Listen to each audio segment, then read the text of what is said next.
ये देश में भाईचारा बनी रहे और ऐसे वीर सपूतों का हमेशा सम्मान होना चाहिए, हौसला देना चाहिए।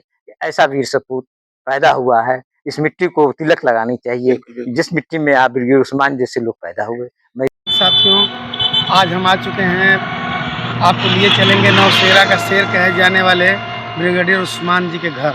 आप देख पा रहे हैं कि उनके घर जाने, बीवीपुर जाने के लिए ये बड़ा गेट बना हुआ है। इस गेट के रास्ते से हम उनके घर की तरफ प्रस्थान करेंगे। और 1948 की लड़ाई में उन्होंने जो भारत पाक युद्ध के विरुद्ध भारत की तरफ से जो उन्होंने अपना परचम फहराया था और जो भारत को ऐतिहासिक विजय दिलाई थी नौशेरा पर अधिकार करते, इसीलिए उनको नौशेरा का शेर कहा गया। और ऐसे महापुरुष की धरती को, उस मातृभूमि को नमन करने के लिए हम उनका ये लिए चलते हैं उनके पैतृक निवास पे, जहाँ उनके जो वंशज हैं उनसे हम मुलाकात करेंगे। और हमारे साथ वीडियो में बने रहिए। आइए चलते हैं।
साथियों नमस्कार।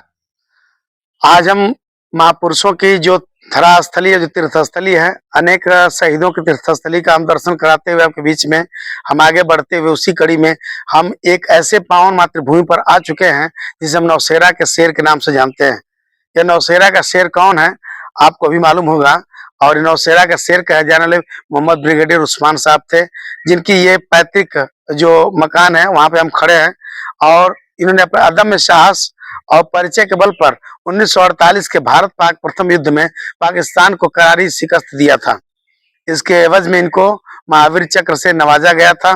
ब्रिगेडियर साहब एक महान योद्धा के साथ साथ एक महान देशभक्त भी थे और उनके अंदर भारत के प्रति और भारतवासियों के प्रति और अपनी मिट्टी के प्रति असीम प्रेम की भावना कूट कूट करके भरी हुई थी। ब्रिगेडियर साहब एक अच्छे परिवार से ताल्लुकात रखते थे। अभी आपको हम वीडियो में दिखाए होंगे, आप देखे भी होंगे उनका जो आज खंडहर अवशेष है आज वो किस स्थिति में पहुंच चुका है। ये हम आपसे मिलते हैं। अभी उन्हीं के वंशावली वंशज में चलने वाले हमारे सुहेल साहब जी हैं, हम उनसे थोड़ा सा बात करेंगे कि इनका बैकग्राउंड क्या रहा, मोहम्मद साहब का और उस्मान साहब ब्रिगेडियर साहब का, और कितने भाई बहन थे और किस प्रकार से सेना में जाना हुआ और किस तरह का दम साहस शौर्यता उन्होंने अपने भारत पाक युद्ध में प्रस्तुत किया तो देशवासियों का मस्तक ऊंचा हुआ।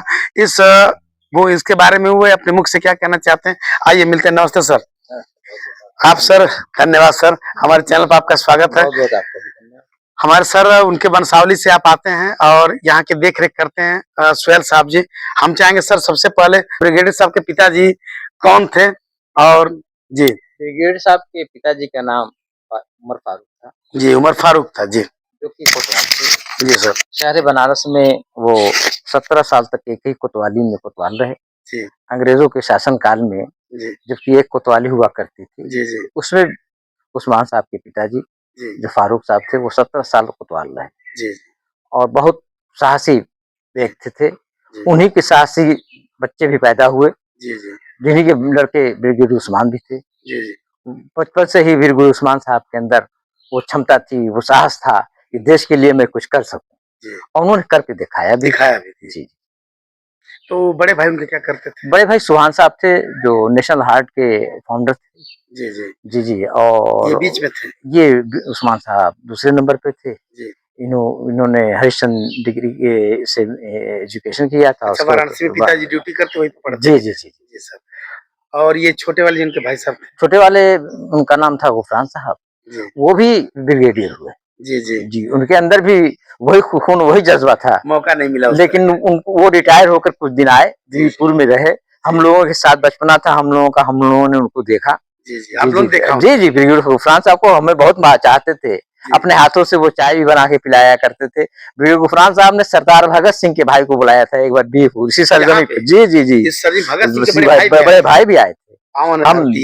हम लोगों ने बचपने में सरदार भगत सिंह के भाई को देखा गया और लंबे से थे, शेरवानी और अलीगढ़ी पैजामा और टोपी लगाए हुए थे, बहुत खूबसूरत पर्सनालिटी के आज तो काफी विकसित हो गया, उस समय तो यही जगह विकसित रही होगी। और जब वो यहाँ पे आए होंगे तो ये सरजमी आज भी मैं कहूंगा अपने दर्शकों से कि ये पावन मिट्टी का एक बार दर्शन करने आप जरूर आवे। जो आपको यहाँ पे दिखाई दे रहा है, यहाँ पे भगत सिंह के बड़े भाई ब्रिगेडियर उस्मान जिस मिट्टी में पल करके बड़े हुए और तमाम लोग यहाँ पे आए हुए हैं। और अभी हम सर से बात कर रहे हैं। सर ये कहना चाहें कि इन तीनों भाइयों में शादी किसी की हुई थी? शादी हुई थी। सबसे छोटे भाई जो गुफरान साहब थे उनकी शादी हुई, उनके 2 बच्चे हैं, वो कनाडा में रहते हैं। अच्छा अच्छा। क्योंकि शादी ब्रिगेडियर साहब छोटे भाई की कनाडा में हुई तो बच्चे भी कनाडा में शिफ्ट कर गए। जी जी कभी कभी बच्चे यहाँ आते हैं, लेकिन उन लोग का भी आना जाना बहुत कम होता है। जी जी सब लोग अपने काम में व्यस्त, सब लोग अपने काम में। लेकिन ये हम कहना चाहेंगे कि आज ब्रिगेडियर साहब के दिखा सकते हैं छायाकार महोदय समझ, ये जिस समय यहाँ पे रहते थे देख रहे उस समय का इनका सोफा पड़ा हुआ है, उस समय का इनका मेज पड़ा हुआ है। जी मैं बताऊं ब्रिगेडियर साहब के पिताजी जो फारूक साहब थे इतने शौकीन आदमी थे, उस वक्त इस जमाने में ऐसी ऐसी कारपेट ऐसे ऐसे सोफे थे कि आज ढूंढने को वो नहीं मिलता, नहीं मिलेगा। जी जी जैसे फर्नीचर आपके पास थी, जैसे आपके पास कराकरी के बर्तन थे, जैसे आपके पास सिस्टम थे, वो ये लोग बहुत बड़ी ऊंची चीज थी। कोतवाल थे 17 वर्षों अंग्रेजी हुकूमत में, तो खैर अपने हिसाब से रहन सहन भी उनका रहा। जी जी जी लेकिन बच्चों के अंदर जो चीज था वो देशभक्ति की भावना, बहुत बहुत बहुत भले अंग्रेजों के अंडर में नौकरी किया उन्होंने, हाँ। तो एक सेवा मान के किया, लेकिन सेवा के अंदर बच्चों के अंदर जो चीज गया था वो राष्ट्र के प्रति प्रेम गया, हाँ हाँ राष्ट्र देश के प्रति जो जी है जी जी लगाव गया, जी और देश सर्वोपरि समझा उन्होंने, जी जी और देश को सर्वोपरि समझ करके देश के लिए कुछ कर लिया, हाँ और इसके बाद महावीर पद की उपाधि को भी ग्रहण उन्होंने किया जी भारत सरकार हाँ द्वारा।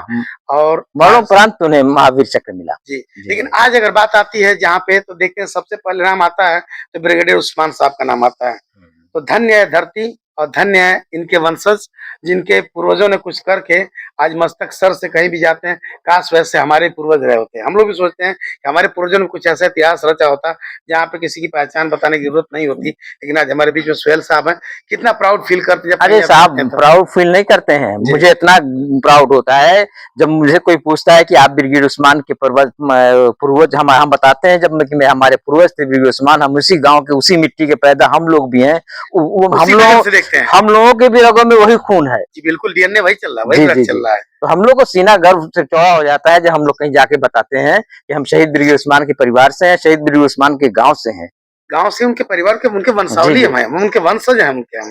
ये आप लोगों जब ने हिंदुस्तान पाकिस्तान का बंटवारा हुआ तो पाकिस्तान ने ब्रिगेडियर उस्मान साहब को बहुत लालच दिया। जी जी लालच इसलिए भी दिया कि जी आप मुसलमान थे, जी जी आप जल्दी से पाकिस्तान आ जाएंगे हाल ही में आज अभी आ जाएंगे जी लेकिन ब्रिगेडियर उस्मान ने कहा कि नहीं, मैं जिस मिट्टी में पैदा हुआ हूँ उसी मिट्टी में मरना पसंद करूंगा, जी जी और उन्होंने ये वादा पूरा किया। उसके बाद ब्रिगेडियर उस्मान के ऊपर उस वक्त पाकिस्तान ने कहा था कि ब्रिगेडियर उस्मान तुम आ जाओ, तुम्हें पाकिस्तान का सबसे बड़ा पद दिया जाएगा, सही है। लेकिन ब्रिगेडियर उस्मान ने उसको ठोकर मारा, और उसके बाद पाकिस्तान सेना ने उनके ऊपर उस वक्त 50,000 रुपये का इनाम रखा कि ब्रिगेडियर उस्मान को जो मार के ला देगा या जिंदा पकड़ लेगा, उस वक्त 50,000 का इनाम रखा 70 गया साल था। पहले जी जी जी जी अब वो अंदाज लगा लीजिए वो 50,000 रुपया उस आज वक्त का का 5 करोड़ का हो गया, 10 जी करोड़ जी का जो है।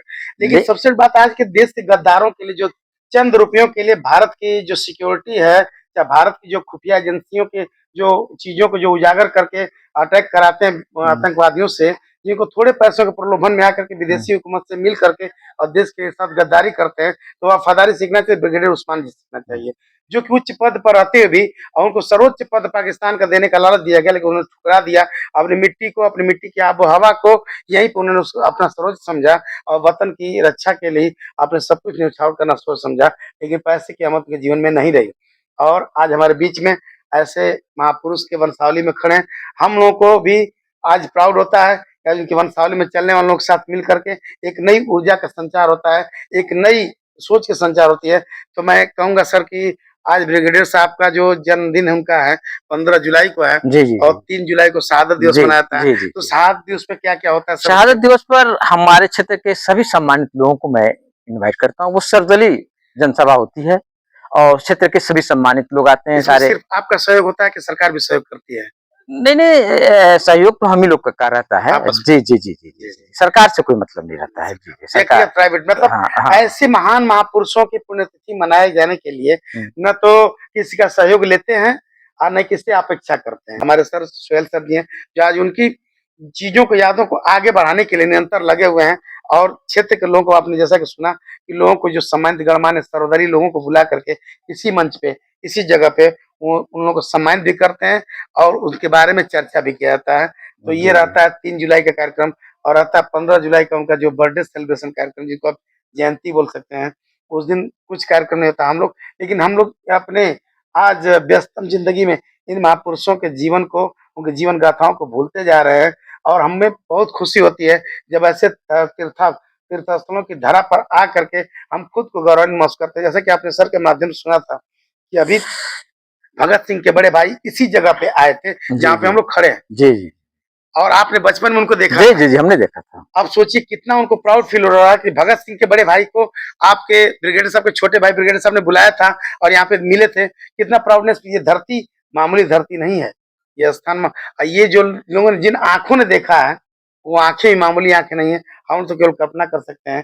तो ब्रिगेडियर साहब आज तो हम लोग के बीच में नहीं है, लेकिन ब्रिगेडियर साहब के जीवन से हम अगली पीढ़ियों को संदेश तो बहुत कुछ मिलता है, लेकिन अपने 2 शब्दों से हमारे आने वाली पीढ़ियों के ब्रिगेडियर साहब के लिए क्या कहना चाहेंगे? ब्रिगेडियर साहब को बताया कि मार्गदर्शन करते हो हम जी लोग। जी हम लोग अब यही कहना चाहेंगे, देश में भाईचारा बनी रहे और ऐसे वीर सपूतों का हमेशा सम्मान होना जी चाहिए, जी हौसला देना चाहिए कि ऐसा वीर सपूत पैदा हुआ है, इस मिट्टी को तिलक लगानी चाहिए। जिस मिट्टी में आप ब्रिगेडियर उस्मान जैसे लोग पैदा हुए, मैं इसी यही संदेश देना चाहता हूँ। और सबसे बड़ा संदेश यह है कि हिंदुस्तान में भाईचारा बना रहे, हम लोग मिलजुल करके हिंदुस्तान को हिंदुस्तान कहें। भारत एक है और भारत एक था और भारत एक रहेगा।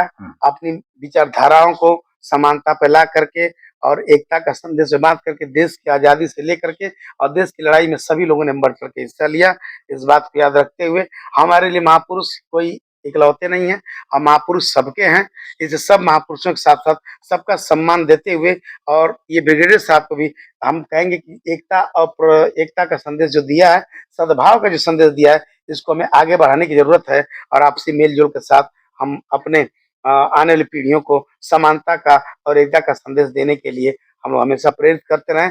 और अगर आपको मौका कभी मिले तो ये जो चंदन है, इस देश की माटी, तपोभूमि हर ग्राम है, ये मिट्टी चंदन है। जिस मिट्टी पे हम लोग खड़े हुए हैं, इसी मिट्टी पे भगत सिंह के बड़े भाई का आगमन हुआ, ब्रिगेडियर साहब के इसी मिट्टी पे रहन सहन हुआ। तो ऐसी मिट्टी का तिलक लगाने से कभी हमें चूकना नहीं चाहिए।